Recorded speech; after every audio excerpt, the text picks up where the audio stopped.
ನಮಸ್ಕಾರ. ಇರೋದಂತ 7 ಮತ್ತು 8 ನಿವಾಸಿಗಳ ಕ್ಷೇಮ ಸಂಘದ ಪ್ರಧಾನ ಕಾರ್ಯದರ್ಶಿಯಾಗಿ ಕೆಲಸ ಮಾಡ್ತಾ ಇದ್ದೀನಿ. ಇಲ್ಲಿ ಈಗ ಎಕ್ಸಿಸ್ಟಿಂಗ್ ಏನು ಕೆಲಸ ಮಾಡ್ತಾರೆ ಅದ್ರ ಬಗ್ಗೆ ಆಲ್ರೆಡಿ ಮಾಡ್ತಾ ಇದ್ದಾರೆ. ನಾನು ಮಾತಾಡಕ್ಕೆ ಹೋಗಲ್ಲ. ನಮಗೆ ಪೆಂಡಿಂಗ್ ಇರೋದು ಲಾಸ್ಟ್ ಟೈಮ್ ಸಾಹೇಬ್ರು 9ನೇ ಬ್ಲಾಕಲ್ಲಿ CC ಡ್ರೈನ್ ಕಾಮಗಾರಿ ಭಾಗದಾಗ ಪಾರ್ಕ್ ವಿಷಯನ ನಾವು ಹೈಲೈಟ್ ಮಾಡಬೇಕು. ಅದು ಮತ್ತೆ ಅದನ್ನ ನೆಕ್ಸ್ಟ್ ಮಾತಾಡ್ತೀನಿ ಅಂತ ಹೇಳೋದು. ಈಗ ಏನಾಗಿದೆ ಅಂತಂದ್ರೆ 7ನೇ ಬ್ಲಾಕಲ್ಲಿ ಒಂದು 2 ವರ್ಷದಿಂದ ಒಂದು ಪಾರ್ಕ್ ಮಾಡೋದು, ಕಾಂಪೌಂಡ್ಗೆಲ್ಲ ಡ್ರಿಲ್ಗೆಲ್ಲ ಇದೆಲ್ಲ ಪೇಂಟಿಂಗ್ ಮಾಡಿ ವಾಕಿಂಗ್ ಪಾತ್ ಎಲ್ಲ ಮಾಡಿ ಕ್ಲೀನ್ ಮಾಡೋದು ಅಷ್ಟೇ. ಈಗ ಗೇಟು ಹಾಕಿಲ್ಲ. ಅದು ಒಳಗಡೆ ತುಂಬಾ ಚೆನ್ನಾಗಿದೆ. ಬುಷಸ್ ಎಲ್ಲ ಸಿಕ್ಕಾಪಟ್ಟೆ ಬಿಡಿದೆ. ಲಾಸ್ಟ್ ಟೈಮ್ ಶಿವಮೊಗ್ಗ ಸರ್ ಮತ್ತೆ ಟೀಮ್ ಎಲ್ಲ ಬಂದು ತೋರಿಸಿದ್ವು. ಅದನ್ನ ನಮಗೆ ಅಭಿವೃದ್ಧಿ ಮಾಡ್ಕೊಡಿ. ಎರಡನೇದು ಇಲ್ಲಿ ರಾಷ್ಟ್ರೋತ್ಸವ ಸ್ಕೂಲ್ ಮುಂದ್ಗಡೆ ಒಂದು ಆಟದ ಜಾಗ, ಆಟದ ಮೈದಾನ, ಅದನ್ನ ಇಡೀ ಬನಶಂಕರಿ 6ನೇ ಹಂತದಲ್ಲೇ ಆತರ ಇಲ್ಲ ಜಾಗ. ಅದನ್ನೊಂದು ನೀವು ಸುಸಜ್ಜಿತವಾದ ಆಟದ ಮೈದಾನ ಮಾಡಿಕೊಟ್ರೆ ನಮ್ಮ ಎಂಟೈರ್ ಬನಶಂಕರಿ 6ನೇ ಹಂತದ ಎಲ್ಲರೂ ಈಗಲೂ ಕೋಡಿಪಾಳ್ಯದಿಂದ ಬಂದು ಆಟಗಳು ಆಡ್ತಾರೆ, ಅವರೇ JCP ಲೆವೆಲ್ ಮಾಡ್ಕೊಂಡು. ಸೊ ಅದೊಂದು ಮಾಡಿಸ್ಕೊಡಕ್ಕೆ ತಮ್ಮಲ್ಲಿ ಮನವಿ ಸರ್. ಇನ್ನೊಂದು UGD ಏನಾಗಿದೆ ಅಂದ್ರೆ ಸರ್, ಇದು 8ನೇ ಬ್ಲಾಕ್ ಅಲ್ಲಿ UGD ಇಲ್ವೇ ಇಲ್ಲ. ಯಾರು ಹೊಸದಾಗಿ ಮನೆ ಕಟ್ಟಬೇಕು ಅಂತಂದ್ರೆ ಕಟ್ತಾರೆ. ಏನಾದ್ರು ಬ್ಲಾಕ್ ಆದ್ರೆ ವಾರಕ್ಕೊಂದ್ಸರಿ ಕೈಯಿಂದ ಖರ್ಚು ಮಾಡಿ ಚೆಕ್ ವೆಹಿಕಲ್ಸ್ ಅಂತ ರಿಮೂವ್ ಮಾಡಿಸ್ತಾರೆ. ಇಲ್ಲಾಂದ್ರೆ BWS ಮಾಡ್ತಾರೆ. ಕನೆಕ್ಟಿವಿಟಿನೇ ಇಲ್ಲ. 7ನೇ ಬ್ಲಾಕ್ ನೈಸ್ ಆಫೀಸ್ ಸರ್ವಿಸ್ ಮಾಡಲು ಆಫೀಸ್ ಹೋಗೋ ಜಾಗದಲ್ಲಿ ಸರ್. ಇಲ್ಲಿಂದೆಲ್ಲ ಏನ್ ಮಾಡ್ತಾ ಇದ್ದಾರೆ ಅಂತಂದ್ರೆ ಇವರು ಟಾಪಿಕ್ ಬಿಲ್ಡಿಂಗ್ ಅವರು ಇಲ್ಲಿ ಶುದ್ಧ ತಿಂಡಿ ಹತ್ರ ಸಮಸ್ಯೆ ಆಗಿತ್ತು, ರೋಡಲ್ಲಿ ಹರಿತಾ ಇತ್ತು. ರಿಕ್ವೆಸ್ಟ್ ಮಾಡೋದಕ್ಕೆ ಅದು ಪೈಪ್ ಹಾಕಿ ಏನೋ ಮಾಡಿದ್ದಾರೆ. ಈಗೇನಾಗಿದೆ ಅಂತಂದ್ರೆ ಇಲ್ಲಿ ಮಠಕ ಬಿಲ್ಡಿಂಗ್ ಅವರು ಎಲ್ಲ ತಂದ್ಬಿಟ್ಟು ಟ್ಯಾಂಕರ್ ಅಲ್ಲಿ ಒಂದು ದೊಡ್ಡ ಪಿಟ್ಟಿಗೆ ಸುರಿದು ಬಿಡ್ತಾರೆ. ನ್ಯಾಪ್ಕಿನ್ಸ್ ಎಲ್ಲ ತುಂಬ್ಕೊಂಡು ಹೋಗಿ ಮಧ್ಯ ಎಲ್ಲ ಬ್ಲಾಕ್ ಆಗಿ ಹೊರಗಡೆ ಹೋಗ್ತಾ ಇದೆ, ಅದು ಹೋಗ್ತಾ ಇದೆ. ಆ ಎಕ್ಸಿಟ್ ಇಲ್ಲ. ಮತ್ತೆ ಇದನ್ನು ಒಂದು ಸಂಬಂಧಪಟ್ಟವ್ರಿಗೆ ಸ್ವಲ್ಪ ಹೇಳಿ, ಅದನ್ನ ಟಾಪಿಕ್ ಬಿಲ್ಡಿಂಗ್ ಅವರು ಸಂಬಂಧಪಟ್ಟ ಅಧಿಕಾರಿಗಳು ಸ್ವಲ್ಪ ಹೇಳ್ಬಿಟ್ಟು ಆ ತರ ಕೆಲಸ ಮಾಡೋದು ಬೇಡ. ಮತ್ತೆ ಅಲ್ಲಿ UGD ಇದು ತುಂಬಾ ಸಮಸ್ಯೆ ಆಗಿದೆ. ಇಲ್ಲಿಂದ ಚಿನ್ಮಯ ಸ್ಕೂಲ್ ಆ ಕಡೆ ಆಗ್ತಿದಾರಲ್ಲ, ಅದು ಪ್ರಾರಂಭ ಆಗಿ ಸುಮಾರು ವರ್ಷಗಳಾಗಿದೆ. ಇವಾಗ UGD, ಕಾವೇರಿ ಮತ್ತೆ ರಸ್ತೆಗಳು, ಡ್ರೈನೇಜ್, ಪಾರ್ಕ್ಗಳು ಎಲ್ಲ ಡೆವಲಪ್ಮೆಂಟ್ ಇತ್ತೀಚೆಗೆ ಜಾಸ್ತಿ ಸ್ಪೀಡಲ್ಲಿ ಮಾಡ್ತಕ್ಕಂಥದ್ದಕ್ಕೆ ಚಾಲನೆ ಮಾಡಿದ್ದೇವೆ.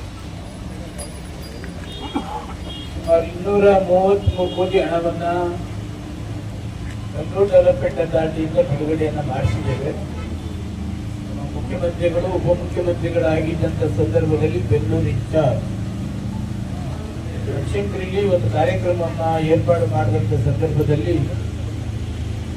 ಅವಾಗ ಬನಶಂಕರಿ ಬಗ್ಗೆ ಅವರಿಗೆ ಮಾಹಿತಿಯನ್ನು ಕೊಟ್ಟಿದ್ದು. ಅವರು ಹಂತ ಹಂತವಾಗಿ ಹಣವನ್ನು ಬಿಡುಗಡೆಯನ್ನು ಮಾಡಿದ್ದಾರೆ.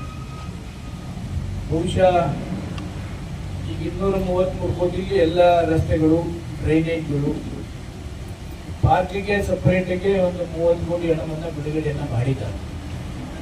ಎಲ್ಲ ಪಾರ್ಕ್ನ ಡೆವಲಪ್ಮೆಂಟ್ ಮಾಡುವ ಬದಲು ಬನಶಂಕರಿಲಿ 4 ಪಾರ್ಕ್ನ ಹೈಟೆಕ್ಗೆ ಡೆವಲಪ್ಮೆಂಟ್ ಮಾಡಿದ್ರು. ಅಲ್ಲಲ್ಲಿ ವಾಕ್ ಮಾಡ್ತಕ್ಕಂಥದ್ದಕ್ಕೆ ಅನುಕೂಲ ಆಗ್ತದೆ ಅಂತ ಹೇಳಿ ಅದನ್ನು ಕೂಡ ಈ ಅಸೆಂಬ್ಲಿ ಆದಮೇಲೆ ವಿಸಿಟ್ ಮಾಡಬೇಕು ಅಂತಕ್ಕಂಥದ್ದನ್ನು ಕೂಡ ಮಾಡಿದ್ದೇವೆ. ನಮಗೆ UGDನೂ ಕೂಡ ಲಾಸ್ಟ್ ಟೈಮ್ ಬಂದಂಥ ಸಂದರ್ಭದಲ್ಲಿ ಹಣ ಬಿಡುಗಡೆ ಆಗಿರಲಿಲ್ಲ.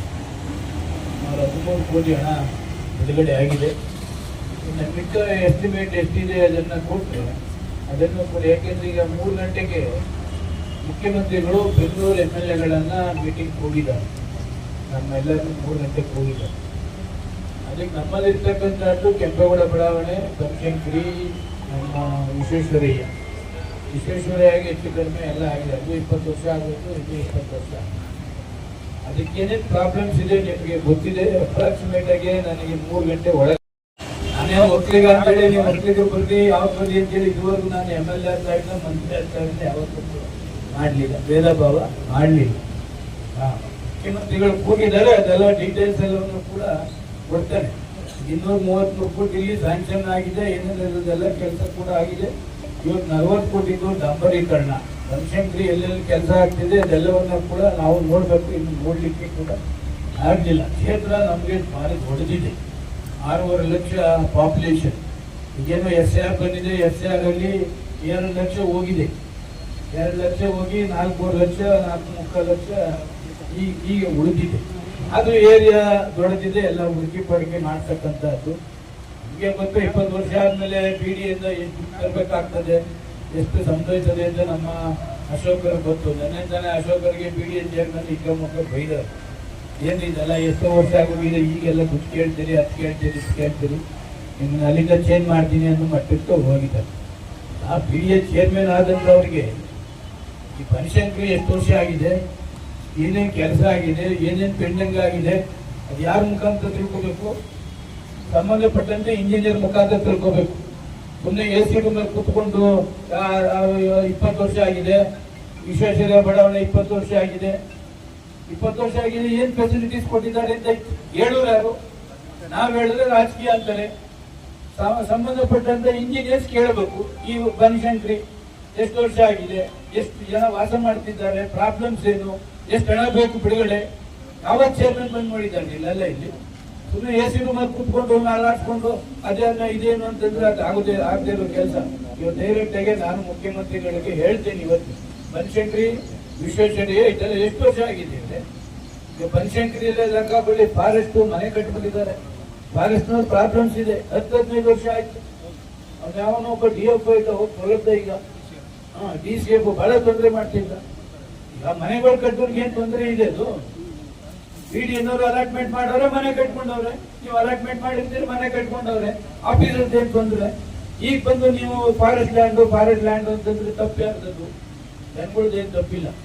ಅದನ್ನು ಕೂಡ ಈಗ ಆಲ್ಟರ್ನೇಟ್ ಕೊಡತಕ್ಕಂತ, ಅದನ್ನೇ ಫಾರೆಸ್ಟ್ನವರಿಗೆ ಬೇರೆ ಲ್ಯಾಂಡ್ ಕೊಡ್ತಕ್ಕಂತ ಅದನ್ನ ಯಾವ್ದಾರು ಮಾಡಿ ಅಂತೇಳಿ ಮುಖ್ಯಮಂತ್ರಿಗಳು ಕೂಡ ಇವತ್ತು ಅದನ್ನ ಸಬ್ಜೆಕ್ಟ್ ಕೂಡ ಇಟ್ಕೊಂಡಿದ್ದಾರೆ.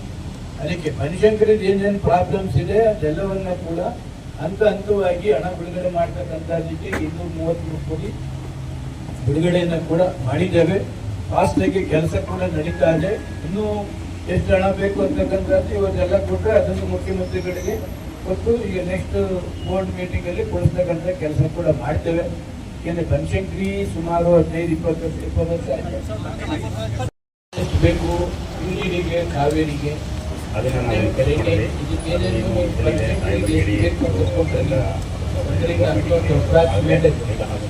ಮುಖ್ಯಮಂತ್ರಿಗಳಿಗೆ ಲೆಟರ್ ಕೊಡ್ತಕ್ಕಂಥದ್ದು ಒಂದು ಮನಸ್ಸಿಗೆ ಬೇಜಾರು ಏನಪ್ಪ ಅಂತಂದ್ರೆ, ನಮ್ಮ ರಾಜನಾಥ್ ಪ್ರೋಗ್ರಾಮ್ ಮಾಡಿದ್ರು ದೇವಸ್ಥಾನ.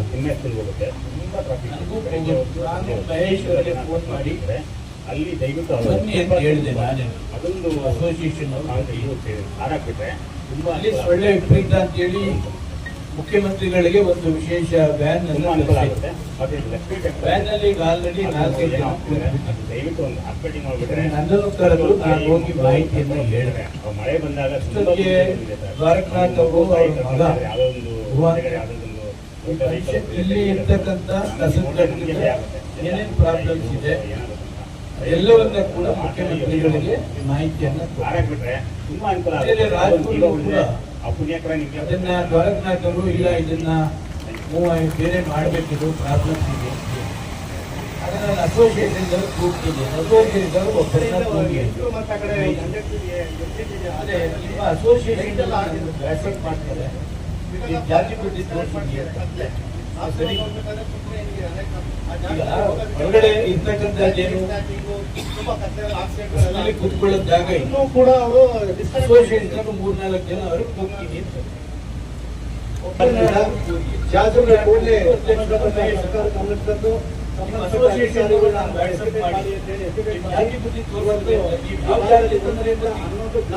ಕೂಡ ಎಲ್ಲ ಡಾಂಬರೀಕರಣ ಇರ್ಬೋದು, ಕೆಲಸ ಮಾಡುವ ನನಗೆ ಯಾವ್ದಾದ್ರು ಫಂಕ್ಷನ್ ಯಾವ್ದಾದ್ರು ಜಾತಿ ಮಾಡಿದ್ದೇನೆ ನಾನು ಇಲ್ಲ. ಒಂದಿನ 9 ಇಂಥ ಜಾತಿ ನಾನೇ ಅಲ್ಲಿ ಕೆಲಸ ಏನಾರ ಮಾಡ್ತಾ ಇದೀವ. ನಾನು ನೋಡಿ, ನನ್ನ ತಮ್ಮ ಮಹೇಶ್, ನಮ್ಮ ದಿನೇಶ್, ನನ್ನ ಓನ್ ಬ್ರದರ್, ಅವ್ನು 2 ವರ್ಷದಿಂದ ಹೇಳ್ತಾನೆ ಒಂದು ಕೆಲಸ ಆಗ್ಲಿಲ್ಲ ಅಂತ ನಾನೇ ಹೇಳ್ತಾ ಇದ್ದೀನಿ. ಯಾವ್ದು ಜಾತಿ ಯಾವತ್ತು ನಾನು ಅವತ್ತು ಆಕ್ಚುಲಿ ನಿಮ್ಗೆ ಏನು ಜಾಗ ಇರಲಿಲ್ಲ, ನನಗೂ ಇರಲಿಲ್ಲ, ನನಗೂ ಚೇರ ಕೂತು. ನಮಗೆ ಸಬ್ಜೆಕ್ಟ್ ಏನು, ಮುಖ್ಯಮಂತ್ರಿಗಳಿಗೆ ಮಾಹಿತಿ ಹೋಗ್ಬೇಕು. ಯಾರಿಂದ ಹೋಗ್ಬೇಕು? ರಾಜ್ಪುರಿಂದ ಹೋಗ್ಬೇಕು, ಅವ್ರ ಮಗಲಿಂದ ಹೋಗ್ಬೇಕು. ಅವರೇ ಕಣ್ಣಾರೆ ಏನು ಸೊಳ್ಳೆ ಏನಿದೆ, ನೊಣಗಳು ಏನಿದೆ, ಅಲ್ಲಿ ಊಟ ಮಾಡದೇ ಇದ್ದ ಪರಿಸ್ಥಿತಿ ಏನಾಗಿದೆ, ಸ್ಮೆಲ್ ಏನಿದೆ, ಅದು ಅವರಿಗೆ ಆಯ್ತು. ಈಗ ಸದ್ಯದಲ್ಲೇ 100 ಎಕರೆ ನೋಡಿದ್ದೀನಿ, ಫಸ್ಟ್ ಇದನ್ನೇ ಶಿಫ್ಟ್ ಮಾಡ್ತೀನಿ ಅಂತ ರಾಜ್ಪುರಿಗೆ ನಮಗೆ ಜಾತಿ ಮೇಲೆ ಕೂಗುದು ಅಂತಂದ್ರೆ ಯಾವತ್ತು ನನ್ನ ಕ್ಷೇತ್ರದಲ್ಲಿ ಯಾವ ಲೀಡ್ರು ಯಾವ ಜಾತಿ ಅಂತ ಹೇಳಿ ನಾನು ಇನ್ನೂ ಅದನ್ನು ನೋಡೋಕೆ ಹೋಗಿಲ್ಲ. ಯಾವ ಅಧಿಕಾರಿಗೂ ಜಾತಿ ಮೇಲೆ ನಾನು ಆರ್ಸಕ್ಕೆ ಹೋಗಿಲ್ಲ.